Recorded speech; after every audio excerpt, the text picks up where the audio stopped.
Collecting Books with Danny the Puppet.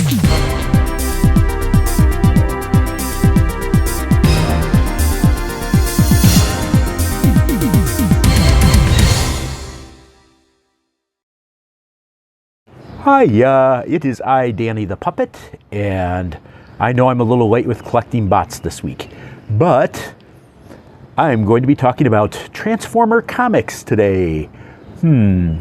Transformer comics, well, focusing heavily on Generation 1 versions of Transformer comics today. So we'll start off with, of course, Marvel comics.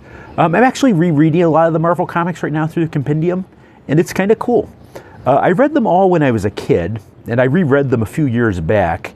When I read them as a kid, I don't think I actually bought many of them. I kind of read them in the bookstores off the rack. No one would stop you from doing that back then, so I was surprised when I reread it a few years ago that I actually had read all those stories before. Didn't even realize it. So anyways, talking about Marvel Comics. The Marvel Comics actually came out, I believe, slightly before the cartoon, and basically they tell a very similar version to the story of the cartoon, with the Transformers landing on Earth and bringing their conflict to Earth after millions of years. Bob Budiansky wrote the comics, and he's kind of the architect of the Transformers and their personalities, so it's kind of neat. As I'm rereading, I kind of like his writing style. The artwork is not always the best, but it's on par with what you'd see in the 1980s, and I kind of enjoyed it. Lots of focusing on characters you might not normally think of. There's issues focusing heavily on Ratchet being the main character, the main focus character. There's issues focusing on Blaster and Goldbug. And of course, one thing I'm going to talk about is how different versions of the Transformer comics have led to different characters being my favorites. My third favorite Transformer, Skids. The version of Skids I like is very much the Marvel Comics version, because as you go through the Marvel Comics, you have a spotlight issue on Skids in issue 20, where Skids tries to escape the war and go off on his own and finds out that that's just not going to work for him. But it gives us a little background into him being something more than just a bot fighting Decepticons, so I always kind of like that. As the issues progress, Simon Furman takes over. We're going to talk about him in a second. And Transformers becomes more of a space adventure, going to different places, some neat things going on there. And we get a little bit into the lore. We talk about Unicron, we talk about Primus, and lots of nice things. And we get a lot of lore going on. I like lore. You'll hear me talk about that a lot. I love Transformers lore. And one neat thing about all these comics is they've all created different elements of lore that have become part of the general Transformers lore, if you will. The background, the stories behind them, the 13 primes, things like that. So it's kind of neat as you get into it. I love the Marvel Comics. This is by far my favorite of the Transformer comics. I didn't really realize how much I appreciated them till a few years ago. Currently, I'm reading the UK compendium. I haven't read a lot of the UK stories, written mostly by Simon Furman. And it's kind of neat because they start out as stories between the stories, if you will, because in England they published more comics than they did here, and they had to get extra stories in there. But as Simon Furman goes on, he gets a little more leeway with telling his stories, and he starts off with a story involving time travel, where characters from the Transformers movie travel back to the past. And that's where he really kicks it off and starts doing his own thing and starts telling stories with what's going on with Cybertron, Emirate Zeron, telling about the Wreckers, the death of, well, I won't tell you who dies. Ultra Magnus becomes a more important character, so it's kind of cool to see that, because Ultra Magnus and those post-Transformer movie characters didn't usually get a lot of time to shine. There was the Headmaster miniseries, of course. But again, Simon Furman gets heavily into lore. He also does a lot of stories about time travel. And it's kind of interesting to see how the Matrix goes from being something in Optimus's head in the American comics to eventually being in the Matrix like you see in the movies. So again, that idea of the lore from different places combining together. Simon Furman interestingly treats the Transformers movie as if it's part of the comic universe, which makes sense. There is a comic adaptation, so it still could tie in pretty well. So it's kind of neat. Then we move on to Transformers going into a bit of a dark ages. And as I'm talking mostly about American comics, I won't get into the Japanese manga and stuff. But then we get into a bit of a dark ages. And then Transformers comes back in Dreamwave.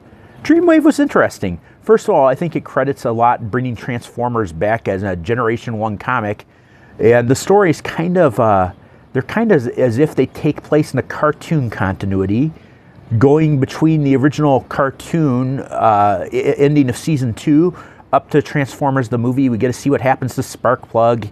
He dies in a space shuttle launch, so it's kind of tragic. It didn't last long enough, but the artwork was beautiful. It was like reading anime. It was kind of cool. Anyways, Dreamwave ended not on the best legal terms from what I understand. So we'll move on to then IDW. IDW again started with Simon Furman, which is cool. But and he had an interesting different take of the Transformers coming to Earth and really played up the robots in disguise element.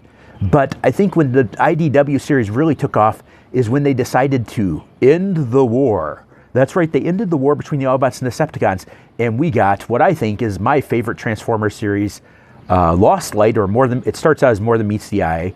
It's eventually called Lost Light, written by James Roberts. And what I really like about it is he took a lot of characters that were third string characters, not that important, and made them important. And again, one thing I said is different characters shine in different continuities. And so my second favorite character comes from this one, Swerve. James Roberts tells the story as they're looking for the Knights of Cybertron in Cybertopia, a new place for the Transformers to live that's perfect and harmonized. But it's interesting because, one, it tells the story with a sense of humor. That's why I like Swerve. He's definitely a funny character, runs a bar. But it also tells stories about post-traumatic stress syndrome, different stories about Transformers and how they age so long and how long they've been around. It just really, in my mind, is just a very character-driven story, and he played with a lot of characters that weren't well known. And of course, he also tells the infamous Megatron becoming an Autobot story. Is there redemption for Megatron? I won't spoil it for you. I encourage you to read it if you can find it. But More Than Meets the Eye and Lost Light is an awesome series from IDW. And then IDW rebooted. IDW 2. IDW 2 took a different turn on things. It told a story of the Transformers before the war, just as the war is beginning to start. You get to see a little bit of that Optimus Megatron friendship that's become part of the lore. I like that idea. I think it was really hit hard in the movie Transformers 1, but IDW 2 kind of tells the story as the Transformers go from the verge of war to the start of the war to abandoning Cybertron, and then it ends. Well, then we have a little bit of a break and we get to Skybound. Let me get this straight. I do like the Skybound comics, particularly the early issues by Daniel Warren Johnson. He did a good job, except for I don't like the fact that he killed off Bumblebee right away. But we always get a glimmer of hope that maybe they can fix him, maybe they can get him back. And then Robert Kirkman blows him up right away. But maybe we'll still get him back. I don't know. I don't know what they've got against Bumblebee. I know he's everywhere, but Bumblebee's my favorite character. But the new comics, they tell that story again of the Transformers landing on Earth and waking up and their battle continuing here. But it's got the whole Energon universe. Now, they've tried Hasbro tie-in before, but this version, with the new story Void Rivals, and with G.I. Joe, and Rom and Mask being added to the mix, is actually working kind of well. I'm enjoying it. And this is where I get my fourth favorite character, Beachcomber. This is the version of Beachcomber I like. A peace-loving Autobot who doesn't want to fight the war, who wants peace. And they do the story very well. Really enjoyed the stories at first, but now that Robert Kirkman's taken over, it's taking its time. It's cooking a little. The big change is that Optimus has given up the Matrix and it's gone to Elita 1, who's become Elita Prime. Well, there are some highlights of the comics of G1 from America here. What's your thoughts? What's your favorite comic continuity? Mine's Marvel. But what do you guys think? What's your favorite continuity? Well, Marvel, and I really like the More Than Meets the Eye stories, so I've got to tell you that. But tell me what you think about different Transformer comics. Do you have a favorite? Do you have a favorite writer? Do you have a favorite artist? Leave it in the comments below, and I'll see you next week on Collecting Bots.